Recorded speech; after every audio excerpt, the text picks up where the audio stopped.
أعوذ بالله من الشيطان الرجيم. بسم الله الرحمن الرحيم. وإذ قتلتم نفسا فادارأتم فيها والله مخرج ما كنتم تكتمون فقلنا اضربوه ببعضها كذلك يحيي الله الموتى ويريكم آياته لعلكم تعقلون ثم قست قلوبكم من بعد ذلك فهي كالحجارة أو أشد قسوة وإن من الحجارة لما يتفجر منه الأنهار وإن منها لما يشقق فيخرج منه الماء وإن منها لما يهبط من خشية الله وما الله بغافل عما تعملون أفتطمعون أن يؤمنوا لكم وقد كان فريق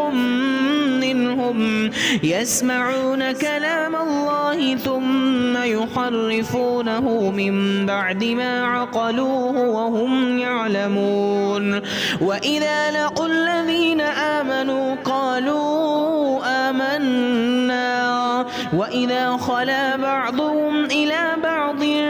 قالوا أتحدثونهم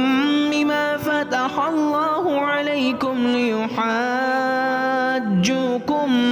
به عند ربكم أفلا تعقلون أولا يعلمون أن الله يعلم ما يسرون وما يعلنون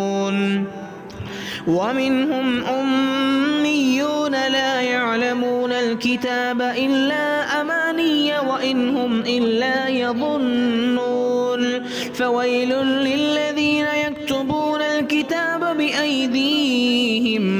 ثم يقولون هذا من عند الله ليشتروا به ثمنا قليلا فويل لهم مما كتبت أيديهم وويل لهم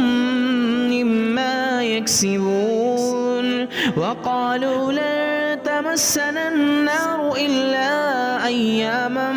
معدودة قل أتخذتم عند الله عهدا فلن يخلف الله عهده أم تقولون على الله ما لا تعلمون بلى من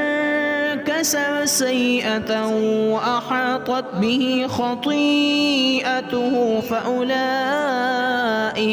فأولئك أصحاب النار هم فيها خالدون والذين آمنوا وعملوا الصالحات أولئك أصحاب الجنة هم فيها خالدون صدق الله العظيم.